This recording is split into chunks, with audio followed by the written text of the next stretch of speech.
எல்லாருக்கும் வணக்கம். நாம் இன்னைக்கு எதை பற்றி பார்க்க போகிறோம் அப்படின்னு பார்த்தீங்கன்னா ஜின் விஷயத்தை பற்றி பார்க்க போகிறோம்.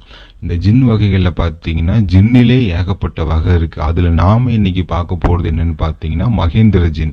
இதனால் நமக்கு எந்த பிரச்சனையும் கிடையாது. சில ஜின்னு நம்ம எடுத்தோம் அப்படின்னு நம்ம வீட்டுக்கு பிரச்சனை கொடுக்கும். நமக்கு கைக்கு வந்த உடனே நமக்கு நிறைய விஷயங்கள் செஞ்ச மாதிரி செஞ்சு அதை கொடுத்ததோட அதிகமாக நம்மக்கிட்ட இருந்து பிடுங்கின மாதிரி பிடுங்கிடும். அதே மாதிரி விஷயங்கள்லாம் நடக்கும். ஆனால் இந்த ஜின்னை பொறுத்தளவு பார்த்தீங்கன்னா அப்படி எந்த இதுவுமே இருக்காது. இது ஒரு பூத வகையை சார்ந்தது அந்த ஜின்னு. இது நம்ம எடுத்துட்டோம் அப்படின்னா நம்ம கூடவே தான் இருக்கும். அதாவது 24 மணி நேரம் நம்ம கூடவே தான் இருக்கும். நமக்காண்டி இந்த என்ன கேட்டாலும் செய்யும். அதாவது இப்போ நீங்கள் இந்த பூஜையை எடுத்து செய்தீங்கன்னா உங்களுக்காண்டி எதனாலும் செய்யும். இது இப்போ இன்னொருத்தருக்காண்டி நீங்கள் செய்யணும் அப்படின்னா கொஞ்சம், அதாவது எப்படி சொல்ல அப்படின்னா செய்யணும்னா உங்களுக்கு செய்த அளவுக்கு வேகமாக செய்யாது. ஏன்னா இது ஒரு பூதம் மாதிரி. அப்போ தேவதை வகையை தான் நம்ம எல்லாத்துக்கும் நம்ம இப்போ அடுத்தவங்களுக்கு ஒரு விஷயம் நம்ம சொல்கிறோன்னா கண்டிப்பாக செய்யும். அது இப்போ இந்த ஜின் எப்படின்னா, இப்போ ஒருத்தர் நீங்கள் இந்த சித்தை நீங்கள் எடுத்துட்டீங்க அப்படின்னா ஒருத்தர் உங்களை தேடி வாராரு, அவருக்கு நீங்கள் அருள் வாக்கு சொல்லலாம். அதெல்லாம் நீங்கள் பண்ணலாம், தாராளமாக பண்ணலாம். மற்றபடி நீங்கள் அவங்களுக்கு ஒரு வேலை நம்ம கொடுக்குறோம். இப்போ ஒரு ஆள் நம்மளை தேடி வராங்க, ஒரு வசியத்துக்கோ எதுக்கோ நம்ம தேடி வரும்போது அந்த வேலையை கொடுக்கும்போது கொஞ்சம் டைம் எடுத்து தான் செய்யும். ஆனால் நமக்கு, அதாவது உங்களுக்குன்னு ஒரு விஷயம் பண்ணணும். நீங்கள் சித்து எடுத்துட்டீங்க, உங்களுக்கு ஒரு தேவை இருக்குது அப்படின்னா அதை உடனே செஞ்சு கொடுக்கும் இந்த ஜின்னு. அப்போ எப்படின்னா, இப்போ உங்களுக்கு ஏதாவது ஒரு பைசா தேவை இருக்குது, ஏதோ ஒரு விஷயம் எனக்கு இப்போ பைசாவே இல்லை எனக்கு வேணும் அப்படின்னா மறுநாள் அந்த பைசா உங்களுக்கு வர வேண்டிய விஷயத்துக்கு ரெடி பண்ணி கொடுக்கும். அதே மாதிரி இது கொஞ்சம் பவரான பூஜை. இது இந்த பூஜை எப்படின்னு பார்த்தீங்கன்னா, இந்த பூஜை பண்ணும்போது நீங்கள் உங்களுக்கு எப்படி இதோட அறிகுறி தெரியும் அப்படின்னு பார்த்தீங்கன்னா, ஏதாவது ஒரு உருவம் மாதிரி வரும். உங்களுக்கு எப்படி சொல்ல அப்படின்னா, ஏதாவது ஒரு உயிரினம் தவக்கா மாதிரி வரும். இப்போ எங்கள் வீட்டில் நாங்கள் பண்ணும்போது எங்கள் வீட்டில் இந்த பூஜை பண்ணிட்டு இருக்கும்போது தவக்கா மாதிரி வந்தது. அதாவது தவக்கா மாதிரி அந்த தவளை பூஜையில் விளக்கு முன்னாடி உட்காந்து ஒரு 10 நிமிஷம் உட்காந்துட்டு திரும்பி போச்சு. இதே மாதிரி ஏதாவது ரூபத்தில் நமக்கு அது காட்சி கொடுக்கும். நம்ம அப்படி வரும்போது நம்ம அதை விரட்டிடக்கூடாது. ஐயோ என்னடா நம்ம பூஜை பண்ணிட்டு இருக்கோம், ஏதோ ஒன்று பூஜைக்குள்ளே வருது, படையலுக்குள்ளே வருது, நம்ம விரட்டிடக்கூடாது. அதே மாதிரி இப்போ இன்னொருத்தர் பண்ணும்போது அவருக்கு எப்படி வந்துச்சு அப்படின்னு பார்த்தீங்கன்னா, நிழல் மாதிரி தெரிஞ்சிருக்கு, நிழல் மாதிரி ஒரு புகை மாதிரி தெரிஞ்சிருக்கு. அப்படி நிறைய விஷயங்கள்ட்ட எடுத்தவங்களுக்கு வந்திருக்கு. இந்த பூஜை பண்ணிட்டு இருக்கும்போது உங்களுக்கு முதுகு வலி ரொம்ப வரும் உங்களுக்கு. ஏன்னா அந்த ஜின்னு வந்துச்சுன்னா முதுகு மேலே ஏறுற மாதிரி தான் ஏறும். முதுகு அப்படி வலிக்கும். அதாவது நமக்கு பூஜை பண்ணும்போது உங்களுக்கு உட்காரவே முடியாது, அப்படி வலிச்ச மாதிரி இருக்கும். இந்த பூஜை நீங்கள் பண்ணுறதுக்கு உள்ளே போகிறதுக்கு முன்னாடி நமக்கு கை காலெல்லாம் வலிச்சுட்டு பண்ண முடியாத மாதிரி இருக்கும். அங்கே போய் உட்காந்துட்டு இருக்கும்போது பூஜை பண்ணி அந்த மந்திரத்தை நம்ம உச்சரிச்சுட்டு இருக்கும்போது ரொம்ப தூக்கம் வந்த மாதிரி இருக்கும். ஆனால் அங்கேருந்து நம்ம பூஜையை முடிச்சுட்டு எந்திரிச்சு நம்ம வந்த உடனே அந்த பூஜை நைட்டு தான் பண்ணணும். பூஜையை முடிச்சுட்டு எந்திரிச்சு தூங்கலான்னு வந்ததுக்கப்புறம் தூக்கமே இல்லாமல் எந்த இதுவும் இல்லாமல் இருக்கும். அப்படி தான் இருக்கும். மற்றபடி வீட்டுக்கெலாம் எந்த பிரச்சனையுமே கொடுக்காது. இந்த பூஜை பண்ணும்போது உங்களுக்கு இதே மாதிரி முதுகு வலி வரும். அதுக்கப்புறம் பார்த்தீங்கன்னா காது அடைக்கும், 2 காலில் ஏதாவது ஒரு காது அடைக்கும், இல்லாட்டி காது வலிக்க மாதிரி இருக்கும். திரும்பி பார்த்தீங்கன்னா உங்கள் முதுகில் புழு ஊறும் தெரியுமா? நமக்கு இந்த மண்புழு சொல்லுவாங்க, மீன் பிடிக்கிறதுக்கு மண்புழு சொல்லுவாங்க. அந்த மண்புழு முதுகில் ஊறுன மாதிரி தெரியும். இந்த விஷயம்லாம் நடந்திருக்கு, நாங்கள் அனுபவிச்சதுனால உங்ககிட்ட சொல்லுவேன். இது மண்புழு மாதிரி ஊறும். அதுக்கப்புறம் இந்த விளக்கு நம்ம பற்றிச்சிட்டு இருக்கும்போது சாம்பிராணி நிறைய போட்டு தான் பூஜை பண்ணோம். அப்போ என்ன ஆகும், அந்த புகை மாதிரி வரும். அந்த புகை மாதிரி ஒரு பாம்பு மாதிரி வரும். அது பாம்புனா உண்மையான பாம்பு வராது. அந்த புகை ஒரு பாம்பாக வந்தால் எப்படி இருக்கும், அந்த மாதிரி பாம்பு ரூபத்தில் ஒரு புகை மாதிரி டக்குன்னு மறைஞ்சிட்டு போகும். இப்படிலாம் அதோட இது காமிக்கும். நம்ம ரொம்ப ஒரு கட்டுக்கோப்பாக இருந்து பூஜை பண்ணோம் அப்படின்னா அந்த பூஜை முடியறதுக்குள்ளே அது உண்மையான உருவத்தை நமக்கு காமிக்கும். அதை நமக்கு இது பண்ணும். இது பார்த்தீங்கன்னா எப்படி இருக்குன்னா, ஒரு 8-9 அடிக்கு வளர்த்தியாக இருந்த மாதிரி இருக்கும். ஒரு 7 அடிக்காவது குறைஞ்சது இருக்கும் வளர்த்தி. நம்ம அது நெஞ்சு அகலம் மட்டும் பார்த்தீங்கன்னாலே ஒரு 3 அடி to 5 அடியாவது இருக்கும். அவ்வளோ ஒரு பெரிய உடம்பு மாதிரி இருக்கும். அது அப்படி உங்களுக்கு நேரடியாக காட்சி அளிக்கும்போது அதை பார்த்து நம்ம எக்காரணத்தை கொண்டும் பயப்படாமல் அதுக்கிட்ட நம்ம சத்திய வாக்கு வாங்கணும். அதாவது இப்படி நான் எந்த நேரத்தில் எந்த இடத்துல வச்சு எந்த நேரத்தில் நான் உன்னை கூப்பிட்டாலும் எனக்காண்டி அந்த வேலையை செஞ்சு கொடுக்கணும் அப்படின்னு சொல்லி நீங்கள் சத்திய வாக்கு வாங்கிடணும் நேரில் பண்ணும்போது.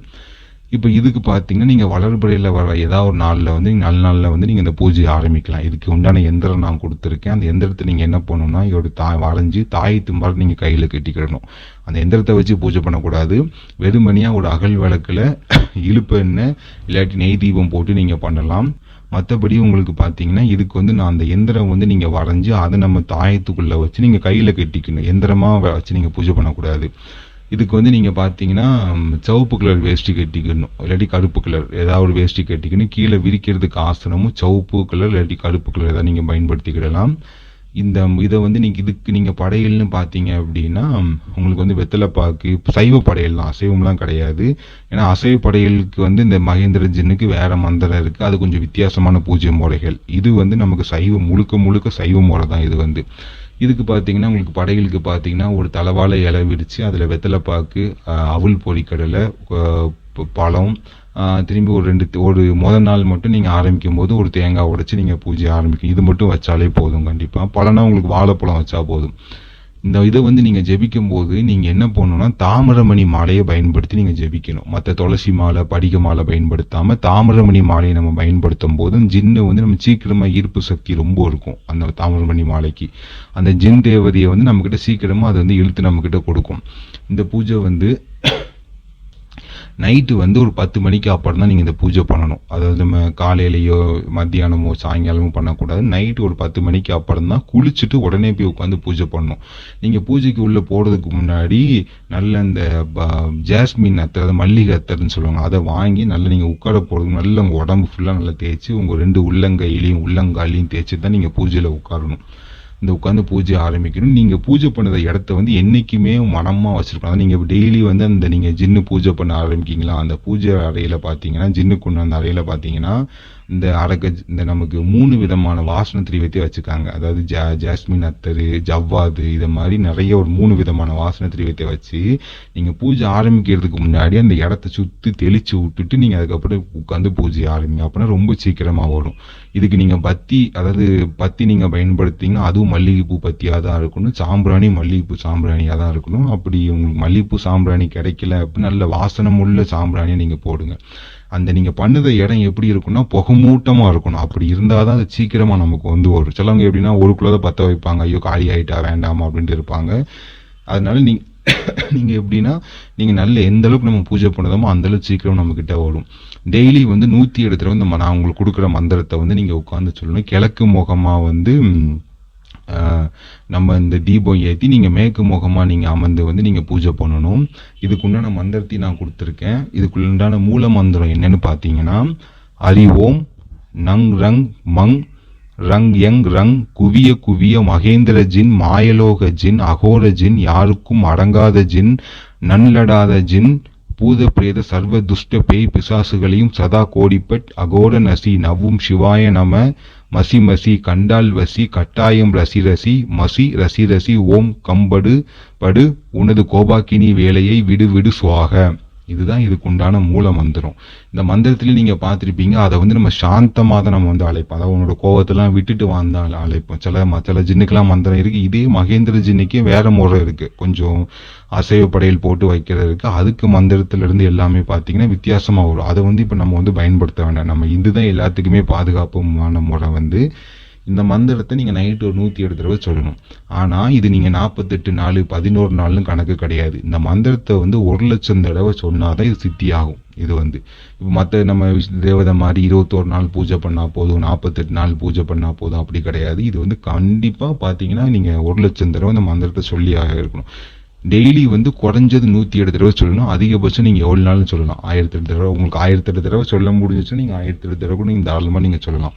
ஆனால் நீங்கள் 1008 தடவை நீங்கள் சொல்லுறீங்கன்னா 10 மணிக்கு உட்காந்தீங்க, நைட்டு உட்காந்திங்கன்னா உங்களுக்கு அந்த பூஜை முடியறதுக்கே விடிய காலம் 3 மணி 4 மணி ஆயிரும். அப்படி நீங்கள் வந்து டெய்லி 108 நீங்கள் சொல்லுதீங்கன்னா ஒரு கணக்கு வச்சுக்காங்க. இப்போ 1,00,000 தடவை என்னைக்கு வருதோ அன்னைக்கு கணக்கு வச்சுக்காங்க.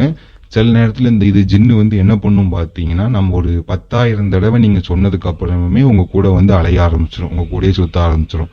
ஆனால் உங்ககிட்ட வந்து பேசி நீங்கள் நினைக்கிறது எல்லாமே செஞ்சு கொடுக்கறது வந்து 1,00,000 தடவை முடிஞ்சால் மட்டும்தான் செஞ்சு கொடுக்கும். இப்போ இந்த பூஜை வந்து எங்கள் வீட்டில் பண்ணும்போது எப்படின்னா 10,000 தடவை அந்த அன்னைக்கு வந்து 10,000 தடவை கரெக்டாக அன்னைக்கு பண்ணிட்டு இருக்க டைமில் அது வந்து அதோட குரல் மட்டும் எங்களுக்கு கேட்டுச்சு. வந்து என்ன சொல்லிட்டு போச்சுன்னா, நீ பண்ணிக்கிட்டு இரு, நான் கண்டிப்பாக வருவேன், வார நீ பண்ணிக்கிட்டு இரு அப்படின்னு மட்டும் சொல்லிட்டு போச்சு. வேற எதுவும் சொல்லலை. அதுக்கு என்ன அர்த்தம் அப்படின்னு பார்த்தீங்கன்னா, அந்த 1,00,000 தடவை கண்டிப்பாக சொல்லு நான் வாரன்ட்டு 10,000 தடவையிலே வாக்கு கொடுத்துட்டு போச்சு. அதே மாதிரி 1,00,000 தடவை முடிஞ்ச உடனே கண்டிப்பாக அது வந்து சித்தியாகி கண்டிப்பாக அதை செய்ய ஆரம்பிச்சு, நிறைய வேலையை செய்ய ஆரம்பிச்சிச்சு. நீங்களும் அதே மாதிரி பூஜை பண்ணீங்க அப்படின்னா ஒரு நாள் கூட விடக்கூடாது. அந்த இந்த பூஜை முடியுத வரைக்கும் நான்வெஜ் எதுவும் சாப்பிடக்கூடாது. இதுக்கு உங்களுக்கு இதுக்கு முக்கியமான சூட்சமம் என்ன அப்படின்னு பார்த்தீங்கன்னா, அந்த படையல் நீங்கள் வைக்கும்போது கடையில் ஈரல் கிடைக்கும், ஆட்டு ஈரல். அதை நீங்கள் என்ன பண்ணணும், தீயில சுடணும். தீயில சுட்டு ஒரு 3 ஈரலாவது பேருக்குன்னு எடுத்து படையில வைக்கணும். இப்படி வச்சீங்க அப்படின்னா சீக்கிரமா சித்தியாகும். இந்த மற்ற பால் போல எல்லாம் வச்சுட்டு இந்த ஈரலை மட்டும், ஆட்டு ஈரலை மட்டும் நீங்கள் ஒரு ஆட்டு ஈரலோ கோழி ஈரல் ஆட்டு ஈரல் வச்சா ரொம்ப நல்லது. அதை தீயில சுடணும். அதாவது நம்ம பொரிக்கவோ குழம்பு வைக்கவோ கூடாது. தீயில சுட்டு படையில வச்சிடணும். அந்த படையில என்ன பண்ணணும்னு பார்த்தீங்கன்னா, நீங்க யாருமே அந்த படையில சாப்பிடக்கூடாது. அதுல இருக்க ஒரு விஷயத்தை கூட சாப்பிடாம மறுநாள் காலையில எந்திரிச்ச உடனே அந்த படையில அப்படியே எடுத்துட்டு போய் உங்க வீட்டு பக்கத்துல இருக்க எந்த மயானம் எங்க இருக்கோ அங்க கொண்டு வச்சுட்டு வரணும். அப்படி மயானம் வீட்டு பக்கத்துல இல்ல, போறதுக்கு ஒரு மாதிரி இருக்கு அப்படின்னா, வீட்டு பக்கத்துல ஏதாவது மலை இருக்கு, ஏதாவது கொஞ்சம் உயரமான இடம் மாதிரி மலை மாதிரி இருக்கு, மலை மேல போய் நீங்க அந்த படையில வச்சுட்டு திரும்பி பார்க்காம வரணும். வந்துட்டு நீங்க வீட்டுல குளிச்சுட்டு மற்றபடி நீங்க வேலையை ஆரம்பிக்கலாம். இப்படி இந்த பூஜை நீங்க பண்ணீங்கன்னா கண்டிப்பா சித்தியாகும். உங்களுக்கு தேவையானது எல்லாமே நடத்தி கொடுக்கும் இந்த ஜின்னு. அதே மாதிரி நமக்கு இப்போ உங்களுக்கு நீங்க ஒரு விஷயம் அந்த ஜின்னு கிட்ட கேட்கீங்க, அது நம்ம கிட்ட கண்டிப்பா கேட்கும், எனக்கு இதை செய்யணும், உனக்கு இதை செய்யுதுன்னு சொல்லும். அப்போ நீங்க எனக்கு இதை செஞ்சு கொடு, நான் கண்டிப்பா செஞ்சுதேன் அப்படின்னா அதோட வாக்கை கண்டிப்பா நிறைவேற்றிடும். அதே மாதிரி நீங்க கொடுத்த வாக்கு அதுக்கு என்ன படையல் போடுறதுன்னு சொல்லி நீங்க வேண்டியதீங்களோ அதையும் நீங்க போட்டுட்டீங்கன்னா நீங்க கேட்கறது எல்லாமே உங்களுக்கு கொடுக்க ஆரம்பிச்சோம். அந்த மாதிரி ஒரு பவரான பூஜை. இது யார் யார் எடுக்கணுமோ எடுத்து தாராளமா பண்ணுங்கன்னு அதில் எந்திரமும் கொடுத்துருக்கேன், மந்திரமும் கொடுத்துருக்கேன், எப்படி பூஜை பண்ணு எல்லாமே சொல்லியிருக்கேன். எல்லாமே அதே மாதிரி பண்ணுங்க. அப்படியே சந்தேகம் இருந்துச்சுன்னா நீங்கள் ஃபோன் பண்ணி தாராளமாக கேளுங்க. அப்படி ஃபோன் இதாகலாம் நீங்கள் வாட்ஸ்அப் பண்ணி விடுங்க, மெசேஜ் பண்ணுவீங்கன்னா பார்த்துட்டு உங்களுக்கு என்னென்னு நான் சொல்லுவேன். நல்லபடியாக இந்த பூஜையை எடுத்து பண்ணுங்க, கண்டிப்பாக சித்தியாகும். நன்றி.